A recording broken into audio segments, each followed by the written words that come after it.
Ya, Assalamualaikum warahmatullahi wabarakatuh. Bismillahirrahmanirrahim. Ya, hari pagi ini saya akan membawakan topik tentang brain tumor in first decade of life. Jadi latar belakangnya adalah tumor pada anak-anak adalah di kepala itu sekitar 20-30% dari seluruh tumor di pada anak-anak. Nomor 2 paling sering tumor dengan diagnosis 2.500 per 3.000 per tahun. Sering terjadi sebelum umur 10 tahun dan paling perbandingan antara perempuan dan laki-laki adalah 1:3 dan 1,3 per 1. Sedangkan 5 year survival hanya sekitar 60-70%. Nah, jadi lokasi paling sering itu dari seluruh tumor di kepala itu supratemporal itu sekitar hanya 25% sampai 40%. Dengan yang paling terbanyak adalah astrostoma yang low grade, yang nomor 2 yang astrostoma juga dengan tapi yang high grade, epidemioma, misglioma, ganglioglioma, oligodendroglioma, pinet, choroid plexus tumor, meningioma, germ cell tumor, dan lain-lain. Nah, yang paling sering pada anak-anak itu sering terjadi pada infratentorial, dengan yang paling sering adalah medulloblastoma. Nanti akan kita diskusikan, yaitu medulloblastoma pinet dengan 20-25%, astrostoma yang low grade 12-18%, epidemioma, brainstem glioma yang high grade, brainstem glioma yang low grade, baru yang lain. Nah, jadi memang beberapa tanda-tanda pada anak itu sulit memang melihat, tetapi beberapa bisa kita lihat itu nyeri kepala, muntah yang secara proyektil. Terkadang anak-anak itu juga mengeluhkan gangguan mata, yaitu matanya pandangan ganda. Sering kalau kita lihat pada anak kalau misalnya ada gangguan di kepala itu kepalanya agak miring gitu. Yang kedua, dia sering tidak terlalu sering tertidur, terus dia sering marah dan makan sulit makan. Juga ada disfungsi endokrin. Sering juga kita nggak bisa menjelaskan ini kenapa anak-anak ini terkadang koknya tidak semangat, moodnya sangat berubah-berubah. Nah, pada pemeriksaan fisik bisa kita lihat paling pertama adalah papil edem. Kita lihat dengan fundoskopi, papil edem, papil atrofi, bisa penglihatan yang menurun, atau juga pada anak-anak sering terjadi pembesaran kepala. Kalau misalnya kita sering dilakukan pemeriksaan fisik, yaitu ubun-ubun sering menonjol, atau ada juga namanya Parinaud syndrome, yaitu setting sun di mana matanya sering ke bawah. Maksud saya pupilnya. Sedangkan yang kedua adalah sering pada anak-anak ada peningkatan tekanan darah, tetapi heart rate-nya rendah. Jadi bisa itu termasuk tanda-tanda awal dengan herniasi. Nah, jadi pada yang fossa atau infratentorial paling sering itu adalah dia gangguan jalan, yaitu ataksia. Ini yang tremor, sering miss kita kalau kita mesti periksa, sering miss yaitu dysarthria. Terus kita lihat lehernya juga tegang dan papil edema. Sedangkan pada brainstem itu sering terjadi adalah lemah pada keempat anggota tubuh, juga adanya double vision yaitu diplopia, lemas, ada gangguan pada wajah dan sulit menelan. Ini yang paling sering, sulit menelan. Jadi akibatnya anak-anak itu jadi sulit makan karena dia menganggap makan tuh sakit. Jadi dia terjadi gangguan gizi. Nah, ini contoh ada supratentorial tumor. Supratentorial itu astrostoma paling sering 30% pada anak-anak ini. Insidensinya paling tertinggi pada 7-8 tahun, lebih banyak pada pria. Paling sering adalah low grade. Glioblastoma yang WHO grade pada 20% dari seluruh tumor di supratentorial. Sering terlibat yaitu basa ganglia dan talamus. Juga bisa dapat multiple, dan klinisnya itu adalah kejang, ada juga gangguan vokal neurologi defisit seperti kayak hemiparese dan ada nyeri kepala. Nah, ini contoh imagingnya kita lihat kalau jadi kita memang imaging untuk tumor paling sering adalah paling gold standarnya adalah MRI. Kita lihat pada uh, pada CT scan ini tampak ada massa dengan solid dengan beberapa enhancement yang berbeda. Sedangkan kalau pada pilositik kita lihat kalau pada pilositik astroma dengan T2 yang tinggi maka kita bisa lihat adanya edema. Sedangkan low grade itu sering tidak ada enhancement pada kontras. Sedangkan pada high grade itu ada beberapa tempat yang nekrosis. Nah, sering yang jarang tapi sering jarang ditemukan itu adalah SEGA, itu ada subepithelial giant cell sarcoma. Sering dikaitkan dengan tuberculosis. Dia low grade memang dan sering muncul di foramen Monro. Atau juga ada pleomorphic centroaciostoma, yaitu peripheral cerebral hemisphere, dan sering terjadi pada remaja. Sedangkan pada epidemoma, itu 30% dari insiden seluruh tumor, tertinggi pada umur 1 tahun sampai 5 tahun, sering terjadi di periventricle white matter.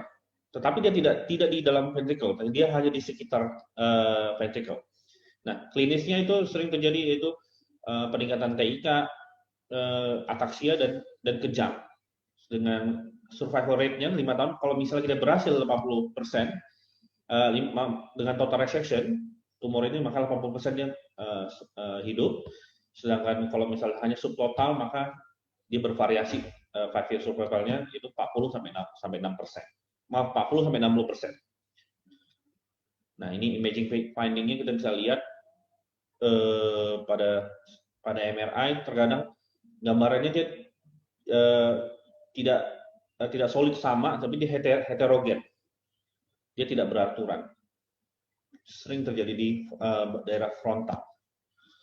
Nah, ini contoh pada pasien epidemoma di umur 10 tahun. Yang pertama yang A itu yang non kontras, yang paling atas bawah ini.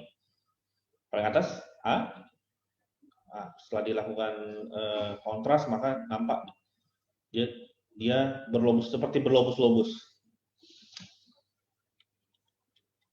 Nah, ini yang lumayan jarang itu DNET, itu desembroplastic neuroepithelial tumor yang jinak di korteks, sering terjadi 20% menyebabkan epilepsi. Karena predileksi tumor itu di temporal. 60%-nya, tapi 30% di frontal. Dia tumornya itu berbentuk solid dan kistik, sering menginvasi tulang yang bagian dalam, tulang kepala bagian dalam, dan sering diasosiasikan dengan cortical dysplasia. Tumor ini sangat lambat pertumbuhannya, ataupun terkadang dia tidak bertumbuh selama beberapa tahun. Nah, ini imaging finding-nya memang ini tampak fotonya kalau kita lihat. Nah, pada saat kita lakukan T1 kontras, dia tidak enhance. Maksudnya kontrasnya tidak diserap. Dia artinya dia warnanya hitam di sini. Nah, sering terjadi pada image itu multisistik. Tempat paling sering adalah temporal dan frontal. 25% itu terdapat calcification dan hanya enhancement pada kontras hanya sampai 20-40%. Pada flare dia ini karakteristiknya dia seperti ada cincin yang terang, bright rim. Nah, ini adalah choroid plexus papilloma, itu carcinoma yang tumbuh dari epitel choroid plexus.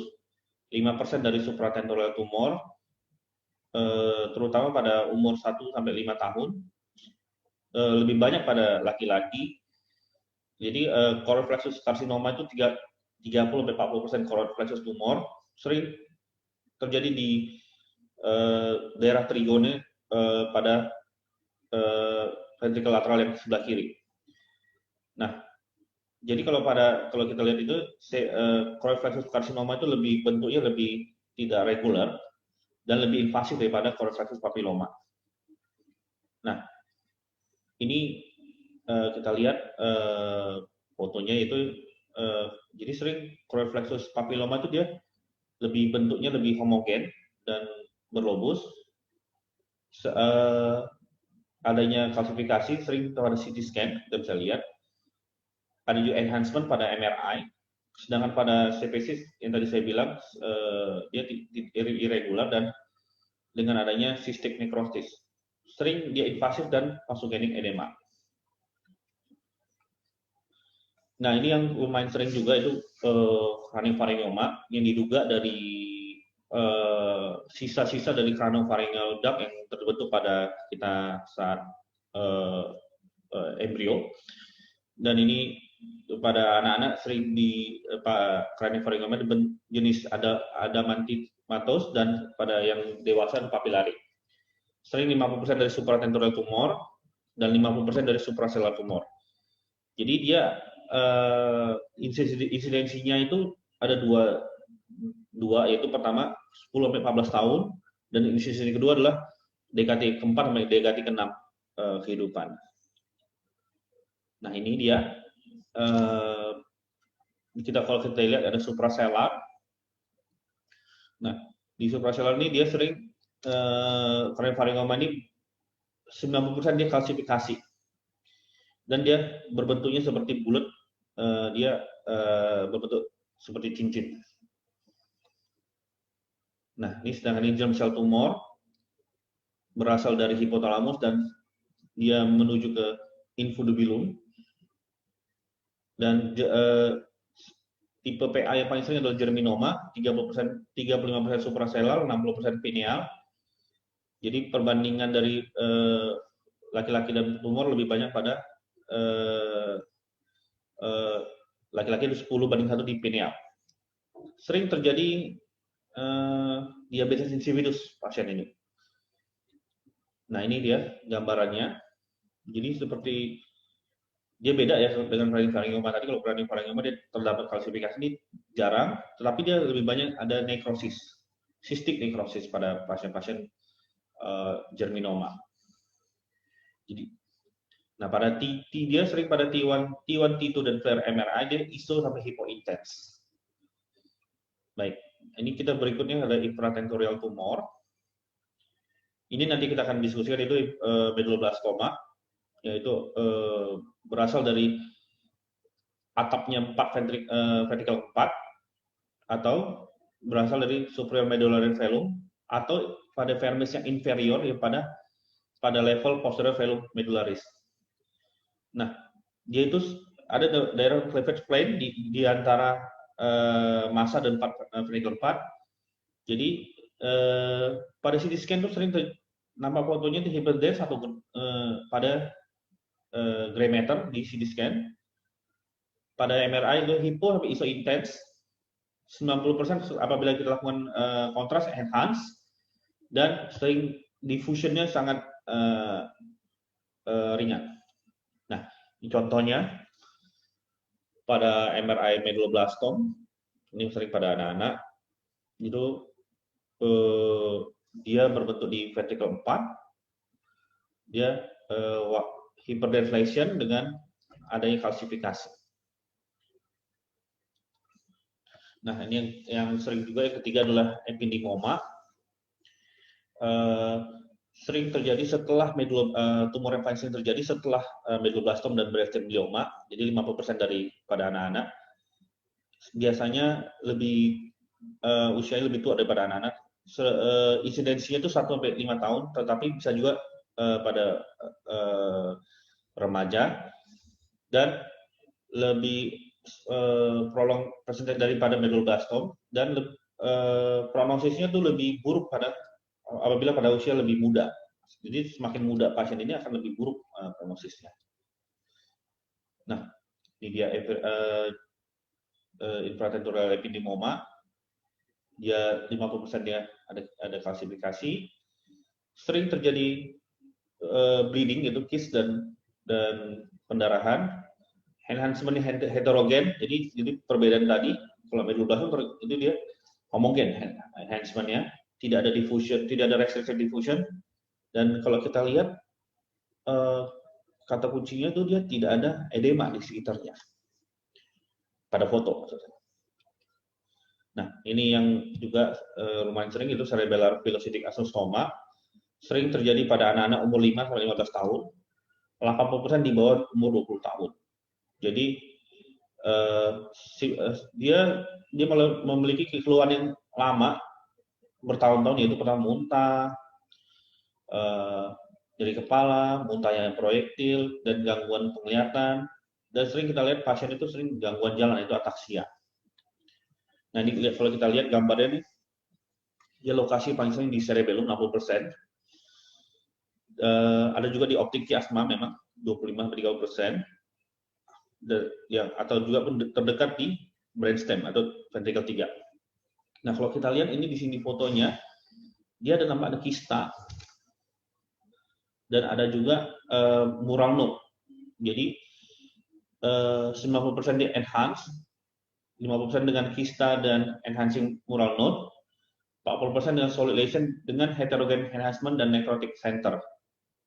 Nah, kista dia kalau kita bagaimana kita mau melihat kista pada MRI, kalau kita lihat itu kistanya tuh dia nampak putih, bright, hyper intense.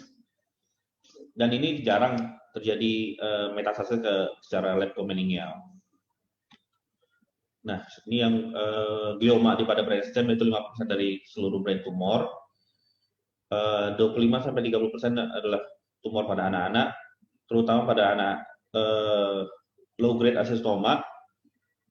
Dia dominannya di pons. Walaupun ada tapi jarang terjadi di medula. Sering infiltrasi secara ekstensif melalui brainstem.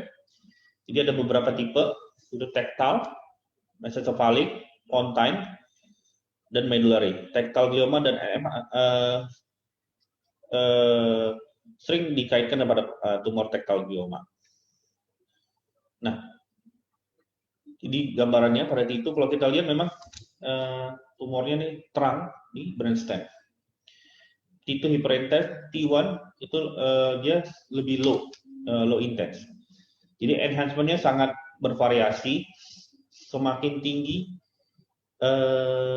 enhancementnya, semakin tinggi grading tumornya pasti prognosis semakin buruk. Nah, pada DWI memang tidak terkadang jarang restricted. Nah, dia lebih bisa, tumor itu bisa menutupin basilar arteri dan sering hati-hati kalau misalnya kita sudah melakukan enhancement, hati-hati dengan efek dengan steroid. Kita seringkan pemberian pada tumor itu dengan pemberian steroid. Nah, manajemennya memang pertama itu